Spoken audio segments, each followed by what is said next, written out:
Hello friends, good morning. നമ്മുടെ LITV സീരിയലിലേക്ക് എല്ലാവർക്കും സ്വാഗതം. നമ്മുടെ അനിയെ ശരിക്കും പറഞ്ഞാൽ കോടതിക്കകത്തിട്ട് വരിഞ്ഞു മുറുക്കാം, കോടതിയിലിട്ട് നാണം കെടുത്താം, അങ്ങനെ നഷ്ടപരിഹാരമൊക്കെ മേടിച്ചെടുക്കാമെന്നൊക്കെയാണ് വിചാരിച്ചത് അനാമികയും അനാമികയുടെ അച്ഛനും. അതുപോലെ തന്നെ അവർ കൊണ്ടുവന്ന വക്കീലും നല്ല അടിപൊളി സംസാരമൊക്കെ ആയിരുന്നു. ഇത് കഴിഞ്ഞിട്ടാണ് നമ്മുടെ നവീൻ രംഗത്തേക്ക് വന്ന നവീൻ ചോദിച്ച ചോദ്യങ്ങൾക്കൊക്കെ ഭയങ്കര എന്നാ പറയുന്നത്, വിനയത്തോടു കൂടി നിന്ന് സംസാരിക്കുകയാണ് അനാമിക എന്ന് പറയുന്ന പെൺകുട്ടി ഇപ്പോൾ പെട്ട് നിൽക്കുകയാണ് എന്നൊക്കെയുള്ള രീതിയിൽ ഇങ്ങനെ സംസാരിച്ചുകൊണ്ടിരിക്കുക. അങ്ങനെ ആരുമായിട്ട് പ്രണയമൊന്നും ഉണ്ടായിരുന്നില്ല തുടങ്ങിയ കാര്യങ്ങളൊക്കെ ഇങ്ങനെ പറഞ്ഞ് ഭയങ്കര നല്ല കുട്ടി ചമ്മഞ്ഞിങ്ങനെ അനാമിക അവിടെ സംസാരിച്ചുകൊണ്ടിരിക്കുന്ന സമയത്ത് അനിയമായിട്ടുള്ള വിവാഹത്തിന് ശേഷവും ഈ അനാമികയ്ക്ക് ഒരു ആളുമായിട്ട് സ്നേഹം ഉണ്ടായിരുന്നുവെന്നും അങ്ങനെ അയാൾക്കൊപ്പം പോകാൻ വേണ്ടിയിട്ടാണ് അനിയോട് അനാമിക നിരന്തരമായി വഴക്കുകൾ ഉണ്ടാക്കിക്കൊണ്ടിരുന്നതെന്നും ഇപ്പോൾ ഈ വിവാഹമോചനം നേടുന്നത് തന്നെ അതിന് വേണ്ടിയിട്ടാണെന്നൊക്കെയുള്ള കാര്യങ്ങൾ പറയുന്നു. അത് കേട്ടപ്പോഴത്തേക്കും അനാമികയ്ക്കും അതുപോലെ വേണുവിനും ആകെ പേടിയായി. പേരും കണ്ണും ഉന്തി പിടിച്ചിങ്ങനെ ഇരിക്കുക. അപ്പോഴത്തേക്കും അനാമികയുടെ വക്കീൽ ജോർജ് ചാടി എഴുന്നേറ്റു. ഒബ്ജെക്ഷൻ യുവർ ഓണർ എന്നും പറഞ്ഞു. അപ്പോൾ എന്താണെന്ന് ചോദിച്ചു. അങ്ങനെ എൻ്റെ കക്ഷിക്ക് മറ്റൊരാളുമായി പ്രണയമാണ് അല്ലെങ്കിൽ അയാൾക്കൊപ്പം പോകാനാണ് താല്പര്യമെങ്കിൽ ഇപ്പോഴും അനിക്കൊപ്പം ജീവിക്കണമെന്ന് എൻ്റെ കക്ഷി ഒരിക്കലും പറയേണ്ട ആവശ്യമില്ല എന്നും പറഞ്ഞ് ജോർജ് പറയുക. ഇപ്പോഴും അനിക്ക് താല്പര്യമാണെങ്കിൽ അനിക്കൊപ്പം തന്നെ പോകാമെന്നുള്ളതാണ് എൻ്റെ കക്ഷി ഇവിടെ ആഗ്രഹിക്കുന്നത്, കോടതിക്ക് മുന്നിൽ പറഞ്ഞിട്ടുള്ളതുമായിട്ടുള്ള കാര്യമെന്നൊക്കെ പറഞ്ഞ് അയാൾ നിന്നങ്ങ് സംസാരിക്കുക കേട്ടോ. അപ്പോൾ അത് കേട്ടപ്പം അച്ഛനും മോൾക്കും ചെറിയൊരു ആശ്വാസം കിട്ടി. പക്ഷേ നമ്മുടെ നവീൻ അത് വിട്ടുകൊടുക്കുമോ? നവീൻ അത് വിട്ടുകൊടുക്കില്ല എന്ന് അവർക്ക് രണ്ടുപേർക്കും അറിയാം. നേരത്തേക്കും അനിക്കും അതുപോലെ നന്ദുവിനും ടെൻഷനായി. ഈ സമയത്ത് നമ്മുടെ നവീനാണെന്നുണ്ടെങ്കിൽ ഉള്ള കാര്യം അങ്ങ് പറഞ്ഞു. അത് തീർച്ചയായിട്ടും അവരുടെ ഒരു ആക്ടിങ് ആണെന്നുള്ള കാര്യം. അതുകൊണ്ടാണ് അവർ ഇവിടെ ഈ രീതിയിലൊക്കെ സംസാരിക്കുന്നത്. ഇതിനു മുൻപ് നടന്ന കാര്യങ്ങളും ഇതിനു മുമ്പ് കോടതിയിൽ വന്നിട്ടുള്ള കാര്യങ്ങളും എല്ലാം ബഹുമാനപ്പെട്ട കോടതിക്ക് അറിയാവുന്നതാണ്. പെട്ടെന്നൊരു ദിവസം ഒരാൾക്ക് മനമാറ്റം ഉണ്ടാകുമെന്നൊന്നും നമുക്ക് പ്രതീക്ഷിക്കാൻ പറ്റില്ലല്ലോ എന്നൊക്കെ പറഞ്ഞ് നവീൻ പറയാം. പിന്നെ ഞാൻ ഇവിടെ അനാമിക മറ്റൊരാളുമായിട്ടുള്ള ഒരു സ്നേഹബന്ധത്തെക്കുറിച്ച് വെറുതെ ചുമ്മാ പറഞ്ഞതല്ല, അതിന് ജീവിച്ചിരിക്കുന്ന തെളിവുകളുണ്ട് യുവർ ഓണർ.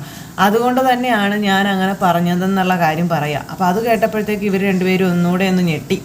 അപ്പോൾ അതേ അങ്ങനെ തെളിവുകൾ ഉണ്ടെങ്കിൽ അല്ലെങ്കിൽ ജീവിച്ചിരിക്കുന്ന തെളിവുകൾ ഉണ്ടെന്ന് പറയുമ്പം ഈ അനാമികയുടെ വക്കീൽ ചാടി എഴുന്നേറ്റിട്ട് പറഞ്ഞു, അങ്ങനെ ഒരു തെളിവുണ്ടെങ്കിൽ താനതവിടെ ഹാജരാക്കാൻ പറഞ്ഞു. അപ്പോൾ നമ്മുടെ ജഡ്ജി ആ ജോർജിനെ വഴക്ക് പറഞ്ഞു. നിങ്ങളാണോ കാര്യങ്ങൾ തീരുമാനിക്കുന്നത്, പിന്നെ ഞാനിവിടെ എന്തിനാണ് ഇരിക്കുന്നതെന്നൊക്കെ ചോദിച്ചാൽ മേഡം. അത് കഴിഞ്ഞ് അയാൾ അവിടെ ഇരുന്നു. അപ്പോൾ ഈ ഒരു സമയത്ത് നമ്മുടെ നവീൻ, താങ്ക് യു ഓണർ, ഞാൻ പറഞ്ഞ ആ ഒരു ആളെ എനിക്ക് കോടതിയുടെ മുന്നിൽ വിസ്തരിക്കാനായിട്ട് അനുവാദം തരണമെന്ന് പറഞ്ഞു. അപ്പോൾ ശരി, ഓക്കെ, അനുവാദവും കൊടുത്തു. അപ്പോഴേക്കും അവിടെ കിടന്ന് ചങ്കിടിക്കാൻ തുടങ്ങി അനാമികയുടെയും വേണുവിൻ്റെ. ആരാ അത്, അങ്ങനെ ഒരാൾ ആരാ വരുന്നത്? ഇവർ സ്വപ്നത്തിൽ പോലും വിചാരിച്ചിട്ടില്ല ഫെബിൻ ആ ഒരു സമയത്ത് അങ്ങോട്ടേക്ക് കയറി ചെല്ലുമെന്ന്. ഇവർ രണ്ടുപേരും നോക്കി നിൽക്കുമ്പോൾ ഫെബിനെ വിളിക്കുവാണ്. ഫെബിൻ കയറി വരുന്നത് കണ്ടു കഴിഞ്ഞപ്പോഴത്തേക്ക് അച്ഛനും മോളും ഇരുന്നിടത്തുനിന്ന് താനും എഴുന്നേറ്റ് പോയി. പ്രത്യേകിച്ച് നമ്മുടെ അനാമിക പ്രതീക്ഷിച്ചില്ല ഫെബിൻ തനിക്ക് ഇടിവെട്ട് പണിയുമായിട്ട് അങ്ങോട്ടേക്ക് കയറി വരുന്നു.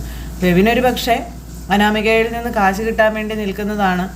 അത് കിട്ടില്ലെന്ന് അറിഞ്ഞു കഴിഞ്ഞപ്പോൾ ഇനിയിപ്പോൾ ഇവളെ എങ്ങനെയെങ്കിലും തലയിൽ നിന്ന് ഊരി മാറ്റണം, ഇതാണ് ഫെബിൻ ഉദ്ദേശിച്ചത്. അതാണ് ഫെബിൻ നമ്മുടെ നവീൻ പറഞ്ഞപ്പോഴേക്കും വന്നതും.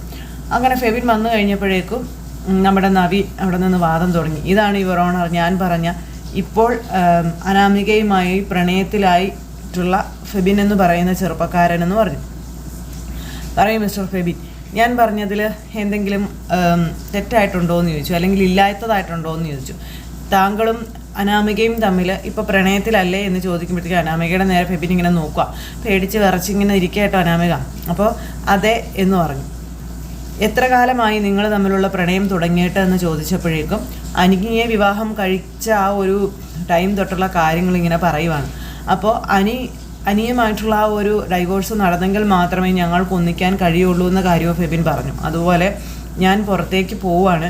അപ്പോൾ ഈ ഒരു നഷ്ടപരിഹാര തുക കിട്ടിയാൽ എന്താണ് നിങ്ങളുടെ ഉദ്ദേശം? നിങ്ങൾക്ക് രണ്ടുപേർക്കും കൂടെ അടിച്ചു പൊളിച്ച് ജീവിക്കാൻ വേണ്ടിയിട്ടല്ലേ ഇപ്പോൾ അനിയുടെ കയ്യിൽ നിന്നും നിങ്ങൾ ഈ അനാമിക നഷ്ടപരിഹാര തുകയ്ക്ക് നിർബന്ധം പിടിക്കുന്നത് എന്ന് ചോദിക്കുമ്പോഴേക്കും അവളാണ് എന്നോട് പറഞ്ഞത്, ഞാനിപ്പോൾ UK പോകാനായിട്ടുള്ള എല്ലാ പേപ്പർ വർക്കുകളും കാര്യങ്ങളും നടന്നുകൊണ്ടിരിക്കുകയാണ്, അപ്പോൾ പോകാനുള്ള ക്യാഷ് എനിക്ക് തരാമെന്ന് അനാമികയാണ് പറഞ്ഞിരിക്കുന്നത്.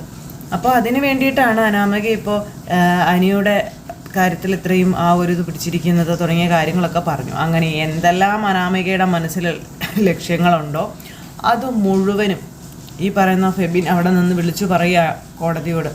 ഇത് കേട്ടപ്പോൾ ദേ കിടക്കുന്ന എല്ലാം കൂടി തകർന്ന് തരിപ്പണമായിട്ട്. ആ സമയം അനാമികയുടെ വക്കീൽ അനാമികയും വേണുവിനെ ഒരു നോട്ടം നോക്കി. അയാളുടെ നോട്ടത്തിൽ വേണു നാറി ഇങ്ങനെ തറഞ്ഞ് നാണം കെട്ടി ഇങ്ങനെ തല കുനിച്ച് അവിടെ ഇരിക്കുക. കോടതിയുടെ മുന്നിൽ തല കുനിച്ച് ഇങ്ങനെ തല ഉയർത്തിപ്പിടിക്കാൻ പറ്റാത്തൊരവസ്ഥയിൽ വേണു ഇങ്ങനെ ഇരിക്കുകയാണ്.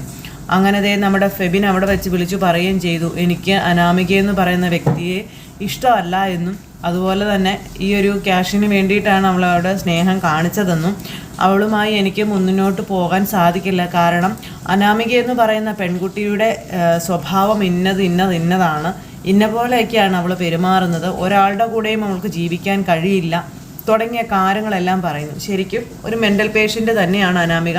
അനാമികയുടെ ആ ഒരു അവസ്ഥയ്ക്ക് ഇപ്പോഴും പ്രത്യേകിച്ച് മാറ്റങ്ങളോ കാര്യങ്ങളോ ഒന്നും വന്നിട്ടില്ല. വയലൻ്റ് ആകുന്നത് എപ്പോഴാണെന്നൊന്നും നമുക്ക് പറയാൻ പറ്റില്ല തുടങ്ങിയ കാര്യങ്ങളെല്ലാം ഈ ഫെബിൻ അങ്ങ് പറഞ്ഞു. ഫെബിൻ പറഞ്ഞ കാര്യങ്ങളെല്ലാം കേട്ട് കഴിഞ്ഞപ്പോഴത്തേക്കും കോടതി വരെ അന്തം വിട്ടിങ്ങനെ നോക്കിയിരിക്കാം. അപ്പോൾ ഈ ഫെബിന് പോകാം എന്നും പറഞ്ഞ് അങ്ങനെ പറയുകയും ചെയ്തു.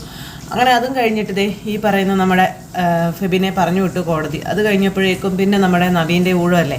നവീൻ കോടതിയിൽ നിന്ന് തൊലി ഇങ്ങനെ പൊളിച്ചിങ്ങോട്ട് എടുക്കുകയാണ് അച്ഛൻ്റെ മോളുടെ.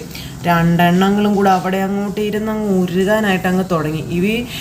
എല്ലാവരും പറയുന്ന കാര്യങ്ങളെല്ലാം കേട്ടു. കോടതിയോട് അതിന് ശേഷം ഈ പറയുന്ന നമ്മുടെ നവീൻ പറഞ്ഞതെല്ലാം കേട്ട് കോടതിയെല്ലാം അവിടെ എഴുതി വെച്ചു. അത് കഴിഞ്ഞപ്പം ഈ പറയുന്ന നമ്മുടെ അനാമികയുടെ വക്കീലിനോട് കോടതി ചോദിച്ചു, മിസ്റ്റർ ജോർജ് വക്കീലിനൊന്നും പറയാനില്ലെന്ന് ചോദിക്കുമ്പം എനിക്കൊന്നും പറയാനില്ല യുവർ ഓണർ എന്ന് പറയാം. അപ്പോൾ ഒന്നും പറയാനുണ്ടാവില്ല യുവർ ഓണർ, കാരണം ജീവിച്ചിരിക്കുന്ന തെളിവുകളോളം മറ്റൊന്നും ഇല്ലല്ലോ എന്നൊക്കെ പറഞ്ഞിട്ട് നമ്മുടെ നവീൻ അതിനും കുറേ അവിടെ നിന്ന് ഇങ്ങനെ പറഞ്ഞു. എന്തായാലും അച്ഛനും മോളും തോറ്റ് തുന്നം പാടിയതുള്ള കാര്യം ഉറപ്പാണ്. അങ്ങനെ അവർ രണ്ടുപേരും കൂടി ഇങ്ങനെ അവിടെ ഇരിക്കുന്നു. ഈ സമയത്ത് ഈ ഒരു കേസ് ഇതെങ്ങനെ അപ്പോഴാണ് എനിക്ക് ജീവൻ നേരെ വീണത്. ദൈവമേ എന്താകും എന്നോർത്ത് പേടിച്ചിരുന്നതാണല്ലോ. അപ്പം അനിയെ നവീൻ ചതിക്കും എന്നായിരുന്നു അനിയുടെ ഉള്ളിൽ മുഴുവനും. പക്ഷെ നവീൻ പുഷ്പം പോലെ അനിയെ ഈ കേസിൽ നിന്ന് ഊരിക്കൊണ്ട് വരും എന്നുള്ള കാര്യം അനി ചിന്തിച്ചില്ല. എന്തായാലും ഈ കേസ് വാദവും കാര്യങ്ങളും ഇതെല്ലാം കഴിഞ്ഞപ്പോഴത്തേക്കും നമ്മുടെ ജഡ്ജി പറഞ്ഞു, ഇനിയും ഈ കേസ് മുന്നോട്ട് കൊണ്ടുപോകുന്നതിൽ അർത്ഥമില്ല. ഇതുപോലൊരു പെൺകുട്ടി ഈ രീതിയിലൊക്കെ പ്രവർത്തിക്കുമ്പോൾ നിരപരാധിയായ ഒരു ചെറുപ്പക്കാരൻ്റെ ജീവിതം തകർക്കേണ്ട ആവശ്യവും ഇല്ല. തെറ്റ് ആര് ചെയ്താലും ആണായാലും പെണ്ണായാലും തെറ്റ് തന്നെയാണെന്ന് പറഞ്ഞു.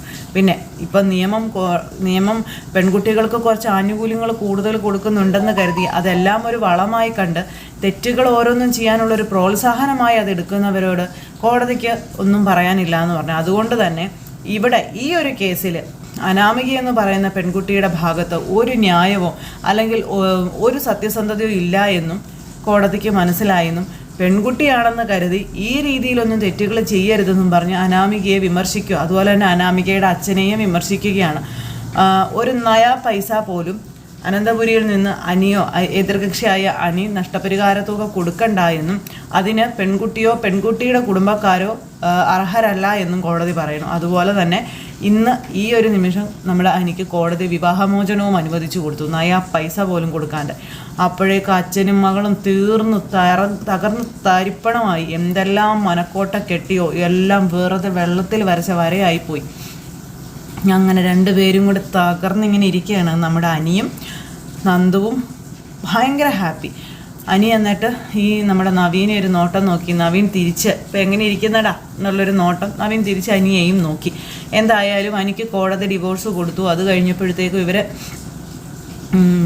എല്ലാം കഴിഞ്ഞ് കോടതിയിൽ നിന്ന് പുറത്തേക്ക് ഇറങ്ങും. അപ്പോഴേക്കും പുറത്തിറങ്ങി വന്നിട്ട് ഈ അനാമികയും അച്ഛനും കൂടി ചേർന്ന് വക്കീലിനെ വഴക്ക് പറഞ്ഞുകൊണ്ടിരിക്കുക. അപ്പോൾ ദേ ഇതുപോലൊരുത്തൻ്റെ പുറകെ മോള് കറങ്ങി നടക്കുന്ന കാര്യം താൻ എന്നോട് പറഞ്ഞായിരുന്നോടോ എന്ന് ചോദിച്ചു. ഇങ്ങനെ ഒരുത്തൻ ഇവിടെ വരാനുള്ള സാഹചര്യം അല്ലെങ്കിൽ സാധ്യത ഉണ്ടെന്ന് പോലും താൻ എന്നോട് പറഞ്ഞില്ലല്ലോടോ, അവൻ ഇതുപോലെ ചതിക്കുമെന്ന് ഞാൻ കരുതിയില്ല അച്ഛാന്നും പറഞ്ഞുകൊണ്ട് അനാമിക അച്ഛനോട് പറയാം. ഇപ്പം എങ്ങനെ ഇരിക്കുന്നു? അവൻ്റെ കൂടെ പോകാൻ വേണ്ടിയിട്ടല്ലേടി നീ ഈ കാട്ടായി മുഴുവൻ കാണിച്ചത്, ഇപ്പം എങ്ങനെ ഇരിക്കുന്നു? ഇപ്പോൾ അവനും പോയി, നിനക്ക് എന്തെങ്കിലും ഉണ്ടോ? ഒന്നും കിട്ടിയില്ല എന്നൊക്കെ പറഞ്ഞുകൊണ്ട് അച്ഛൻ അനാമികയെ വഴക്ക് പറയാം. അപ്പോഴാണ് ഇവർ രണ്ടുപേരും കൂടെ ഇറങ്ങി വരുന്നത്. ഇവർ രണ്ടുപേരും കൂടെ അനിയും നന്ദുവും കൂടെ ഇറങ്ങി വരുന്നത്. തൊട്ട് പിന്നാലെ നമ്മുടെ നവീനും ഉണ്ട്, ഇറങ്ങി വരുന്നുണ്ട് എന്നും പറഞ്ഞുകൊണ്ട് ഇവരിങ്ങനെ നിൽക്കുക. ഈ സമയത്ത് നീയൊക്കെ ജയിച്ചെന്നായിരിക്കും വിചാരിക്കുന്നതല്ലേ എന്നൊക്കെ ചോദിച്ചുകൊണ്ട് ഭയങ്കര ഡയലോഗും കാര്യങ്ങളും അപ്പോഴത്തേക്ക് വരും. ജയിച്ചിട്ടാണല്ലോ ഞങ്ങൾ ഇറങ്ങി വന്നിരിക്കുന്നതെന്ന് നമ്മുടെ അപ്പോഴാണ് നവീൻ ഇറങ്ങി വരുന്നത്. ഇവനെ ഈ കേസിൽ നിന്ന് സാറ് ജയിപ്പിച്ചത് സാറിൻ്റെ നാശത്തിനാണ് സാറേ. കാരണം സാറിനെ കൂടെ നിന്ന് ഇവൻ കാലുവാരും, അതിനൊരു സംശയവും ഇല്ല. ഈ നിൽക്കുന്ന ഈ പോലീസുകാരിക്ക് വേണ്ടിയിട്ട് നിങ്ങൾ രണ്ടുപേരും തമ്മിൽ തല്ലുന്നത് ഞങ്ങൾ കാണേണ്ടി വരുമെന്നൊക്കെ പറഞ്ഞ് ഭയങ്കര ഡയലോഗും കാര്യങ്ങളും. അതെന്നാന്ന് വെച്ചാൽ ഞങ്ങൾ ചെയ്തോളാം. ഇപ്പം എന്തായാലും മോളെയും കൂട്ടി വീട്ടിലേക്ക് എല്ലാം പറഞ്ഞു നവീൻ. തന്നോട് ഞാൻ മാന്യതയുടെ ഭാഷയിൽ പലതവണ പറഞ്ഞത്. അപ്പം തനിക്ക് മൊത്തത്തിലൊരു സംശയമായിരുന്നു.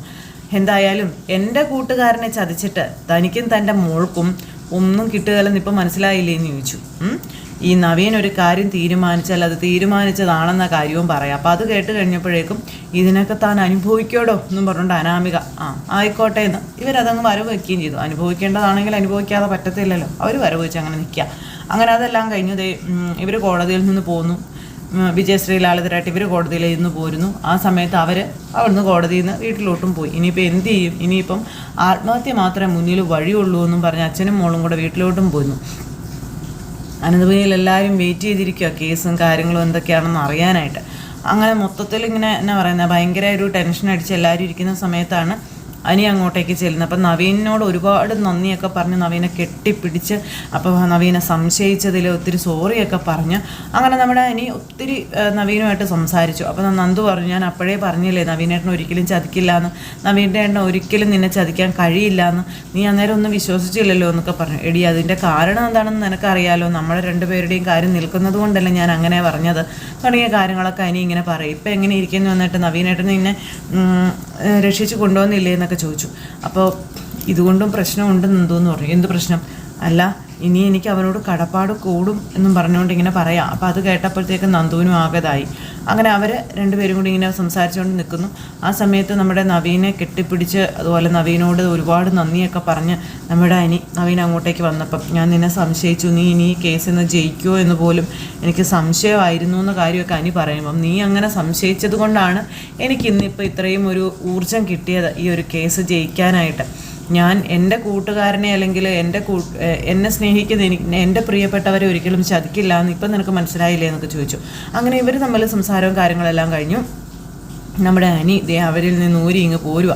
ഇനിയിപ്പം അനന്തപുരിയിൽ പുതിയ പുതിയ മാറ്റങ്ങളും കാര്യങ്ങളൊക്കെ വന്നിട്ടുണ്ട്. വേറൊന്നുമല്ല, അനന്തപുരിയിൽ നമ്മുടെ പഴയ ജലജ മാറി പുതിയ ജലജ രംഗപ്രവേശനം നടത്തിയിട്ടുണ്ട്. ഇനിയിപ്പോൾ തീ പാറുന്ന പോരാട്ടങ്ങളുമായിട്ട് നമ്മുടെ അനന്തപുരിയിൽ കുറച്ച് വിശേഷങ്ങളൊക്കെ നമുക്കിനി അടുത്ത ആഴ്ച കാണാൻ കഴിയും. എന്തായാലും അനി നന്ദു അനാമിക അനി ആ ഒരു പ്രശ്നം അവിടെ അവസാനിപ്പിച്ചു നവീൻ. ഇനി അടുത്തത് ഈ പറയുന്ന ജലജയും അതുപോലെ ബാക്കിയുള്ളവരുമായിട്ടുള്ളൊരു പോരാട്ടവും കാര്യങ്ങളൊക്കെയാണ്. അപ്പോൾ എന്തൊക്കെയാണ് ഇനി അങ്ങോട്ടേക്ക് കാണാൻ ഉള്ളതെന്ന് നമുക്ക് കാത്തിരുന്ന് കാണാം. എല്ലാവർക്കും നല്ലൊരു ദിവസം ആശംസിക്കാട്ടോ. എല്ലാവരുടെയും സപ്പോർട്ടിനും സ്നേഹത്തിനും ഒരുപാട് നന്ദി അറിയിക്കുന്നു. അടുത്ത പുത്തൻ കഥയുമായി കാണുന്നത് വരെ എല്ലാവർക്കും ടാറ്റാ.